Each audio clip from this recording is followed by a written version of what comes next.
Hi, I'm Sarah Scott, and welcome to Agriculture for All. Today we're going to be learning about ecosystems, but not just ecosystems. What does that have in common with an apple? Well, our friends from Altoona-Midway FFA are going to teach us everything we need to know about what an apple and ecosystems have in common. Take it away. Happy Earth Day, everybody. Today we are going to be talking about the soil. This apple right here is a demonstration of what we are going to be talking about today. One of the most important natural resources on the Earth's surface is soil. Many living things depend on it as a source of food, either directly or indirectly.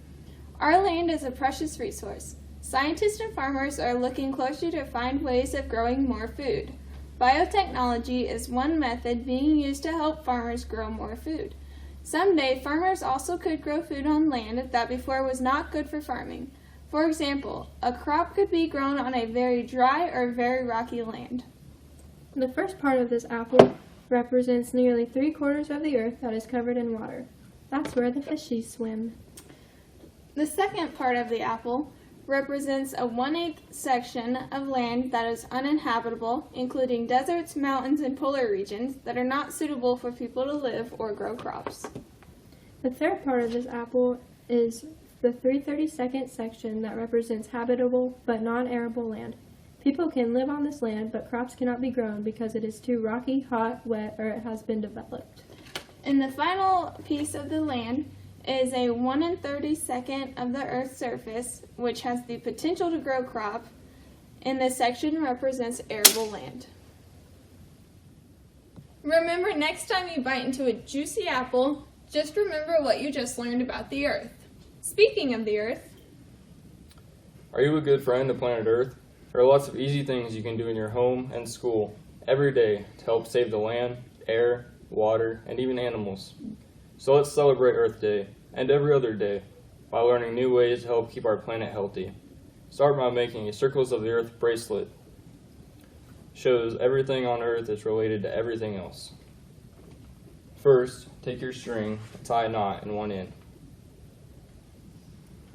When you're done, the first bead we'll put on is the people bead, which is clear. People, including farmers, act as guardians and stewards of all circles of the Earth.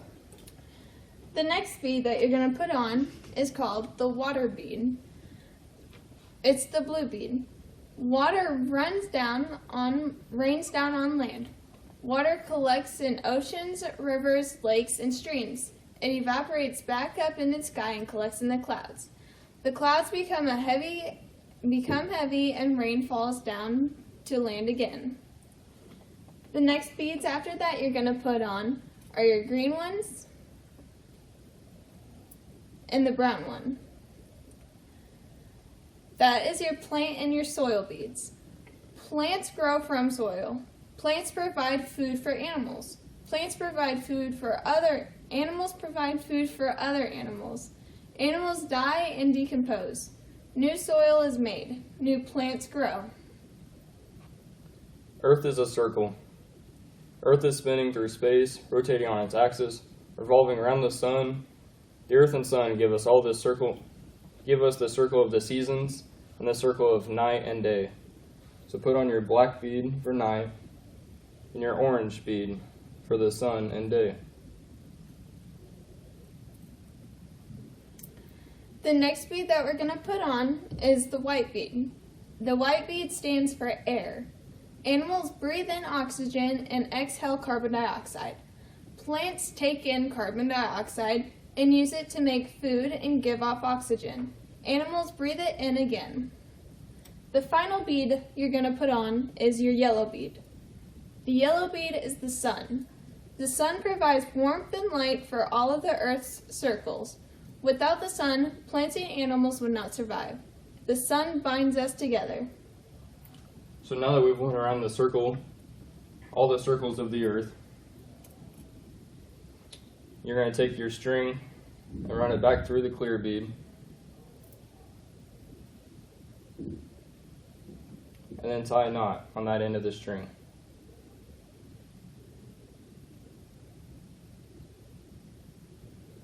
Now that you're finished, you have a Circles of the Earth bracelet.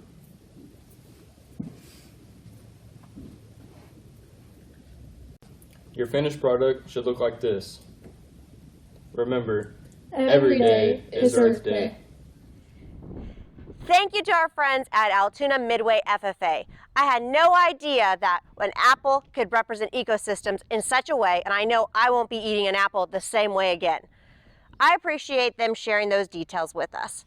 If you have questions about ecosystems or anything agriculture related, be sure to contact Farm Bureau. We can be reached at 5countiesfb@gmail.com.